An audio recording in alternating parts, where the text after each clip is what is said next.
Amanda here with Gale Force Twins. Emily's behind me setting the spread out. We're out here fishing. We immediately saw some birds. So we said, oh my gosh, let's run on them real quick. They might be mahi birds, they might be tuna birds. We're not entirely sure, but we're gonna check them out.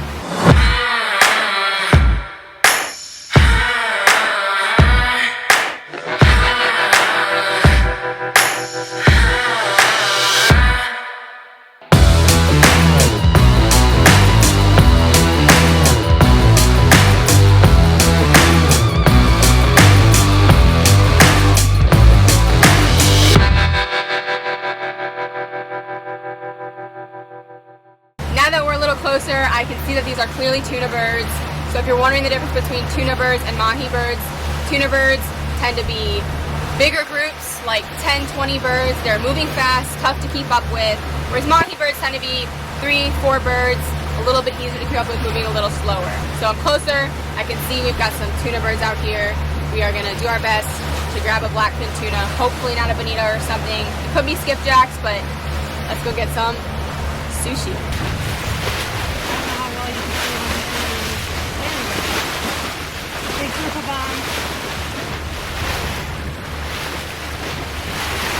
Got Amanda driving us. We got our lures out, and we are trying to catch up to these tunas. Right, what's going on? We have a tuna. Well, I'm pretty sure it's tuna. I think we got tunas, guys. My bad. Nice. What happened? Well, we're okay. Guess I should preface all this. Sorry, my arm keeps hitting the clicker. We're out in Big Pine Key, Florida, and we're running around offshore, and we literally saw a bunch of birds working, so we stopped. We're like, let's put our lures out, and we hooked up. And I'm about to bring this tuna into the boat. Yeah. Blackfin. Oh my gosh. Look at the size of it. What a beauty. It's a football. It's a good one. Yep, so we call these smaller ones, we call them footballs because they're literally like the size of a football. But very, very tasty blackfin tuna. I think we should put the lures back out and catch some more. Go for it. There you go. Is he on? Oh yeah, he's on. All right. See if we can get a double. So I'm going to wait a minute before I really slow the boat down to see if we can hook up again, get a double going on here. So we literally have one fish on. Emily just threw it in the rod holder, and right now she's jigging the second one, hoping for a double. All right, so what I was Couldn't trying quite get the double. What I was trying to explain to you guys was we made one pass and we didn't hook up. And with tunas, when that happens, I usually take my lures and I let them back another 10 seconds. So usually I'll let them back 30 seconds and we didn't hook up. So I was like, you know what? Let's do 40. Tunas tend to bite better when the lures are further back. That's just from personal experience. And clearly it worked. Clearly it worked. And then another little trick, you saw me jigging there. Sometimes when they're not biting, you can jig your lure. Maybe we'll switch that lure out. I don't really know what that lure is, so we'll have to see. Yeah, this lure is actually more of our mahi lure, but we just threw it out because we weren't exactly sure if we had tuna birds or mahi birds right away until we got closer.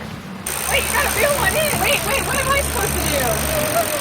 Oh my goodness, how on earth am I going? I got it, Emily. Alright. I'm not fighting this like a true fisherman because I'm leaving it in the rod holder and reeling. While Emily's... I'm fighting mine like a real fisherman. I'm standing up.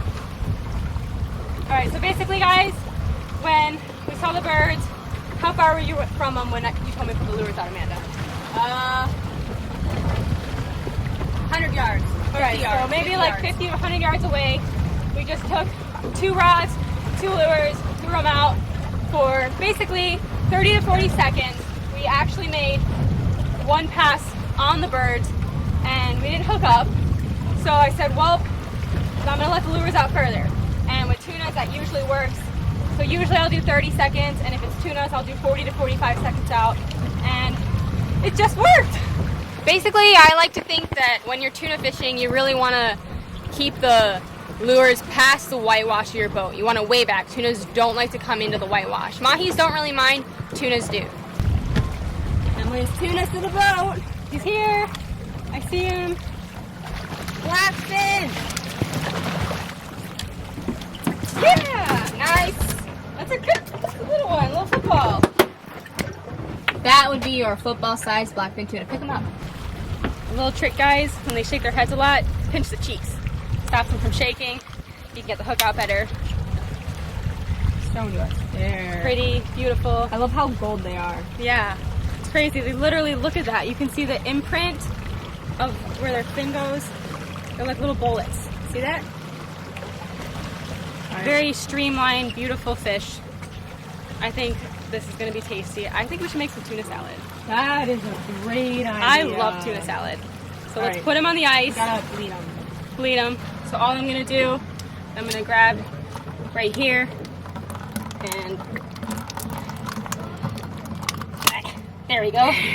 Break it, bleed them, put them on some ice.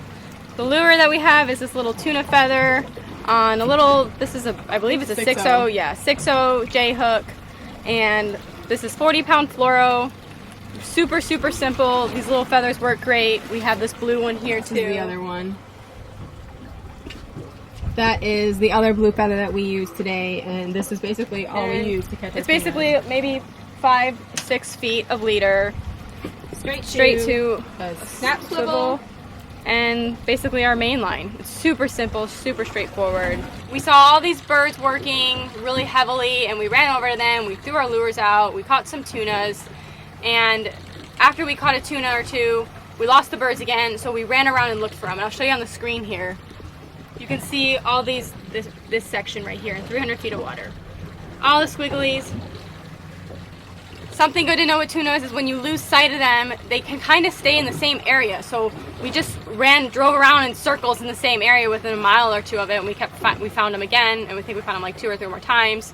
It also helps if you have someone on the boat to just stop, and just their job is do not lose sight of the birds while everyone reels in fish, but like keep your eye on the birds. We're going probably about 6-7 knots to catch these tunas. Sometimes you might have to go a little faster to keep up with them, but for the most part it's your standard 7 knots. Lures 30 to 45 seconds back. We just had 2 out. I like the lures, I think 60 seconds back. 60, yeah, exactly. Personally. So I like my tuna lures way out, way far back. I like to go 6-7 knots too, but if the tunas, sometimes they're moving fast, 8 knots is fine. Sometimes 9 knots is fine if they're skipjack tunas. Yeah. So it's kind of a little bit of a how to catch tuna. I hope you guys kind of learned something from this video. We basically have this is our setup here. We have the Valiant Accurate 600, and we also use these reels for kite fishing actually. So super simple, rain shadow rod, Gale Force logo on it. Thanks for building that in there. Yep, there's the Gale Force logo. It's the same thing. We use these rods to kite fish. They're just spooled with 20-pound mono, also bagged with braid.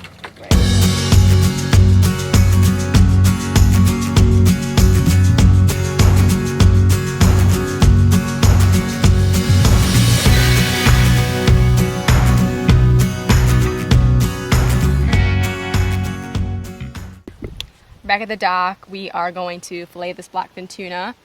I'm going to show you 2 different ways to fillet it. One way is a 1-swipe way, which is really good and easy on tunas this size, like the footballs. The second way is going to be better when you have a nice big tuna and you really just can't get it all clean in 1 swipe. Alright, tuna's already been bled, like we said. When you bleed them, just want to break the gills right down here.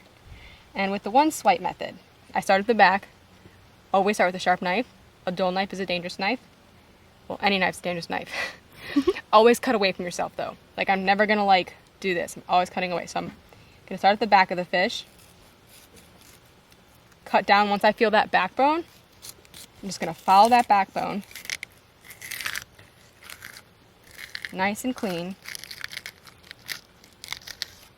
Up the whole side of the fish. Just like that. Then, right behind the fin, I make my nice angled cut. Straight down. That's 1 swipe, blackfin tuna fillet. Ta-da! Ta-da! Okay, Amanda, wait. We need to do our twin truth. Yeah. Okay.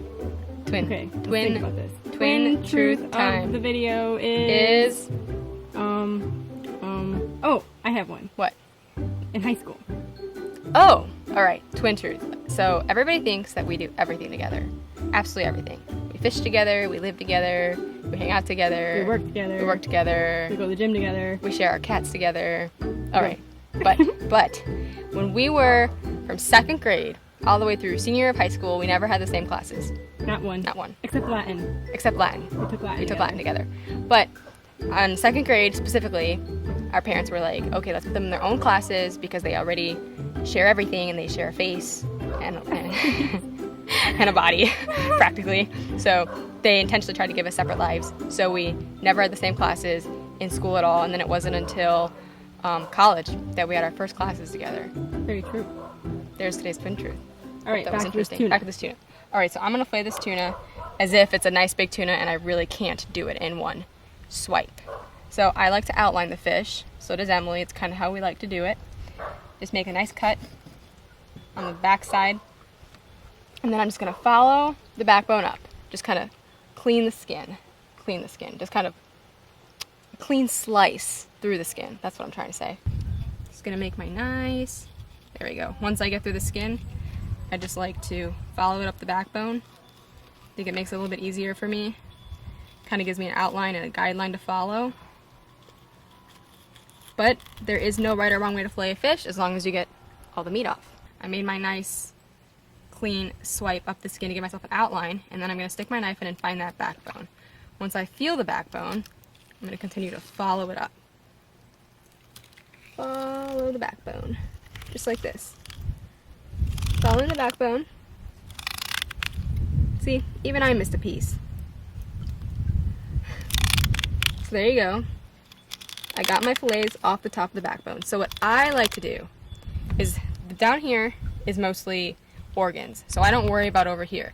But there is meat down here. So I like to say halfway up the fish, I stick my knife on the opposite side of the backbone and I poke through the belly. Once I'm poked through the belly, I push my knife down and away from myself to get that nice chunk of meat.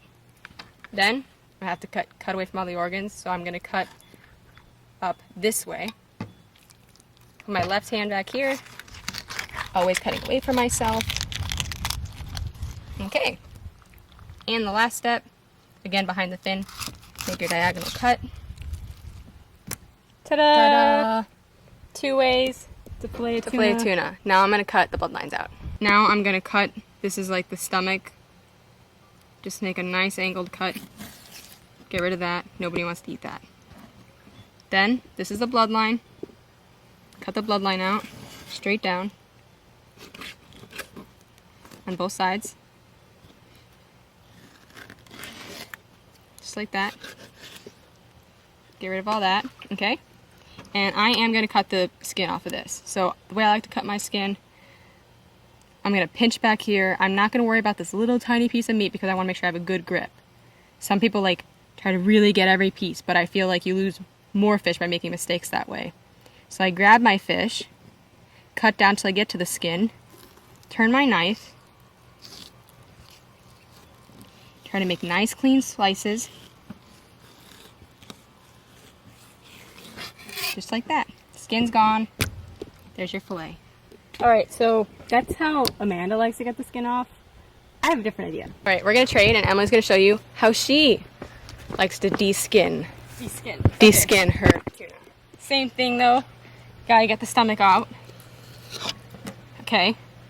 And instead of getting the bloodline out first and then taking the skin off, I like to just slice down to the skin without cutting through the skin. Okay?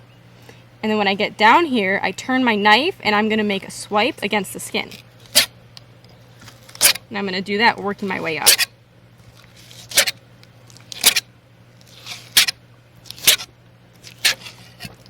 So that is my preference. Do the same thing on the other side. Gonna go around the bloodline to the skin without cutting through the skin. Turn my knife and make some swipes.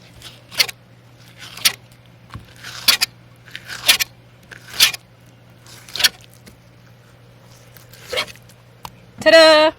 Thanks for watching, guys. We really hope you enjoyed seeing how we caught tuna, what we used, and how we clean tuna. We hope this helps you all with your future fishing. Make sure you guys like and subscribe for more, and Gale Force Twins on Instagram, Facebook, Facebook, and YouTube.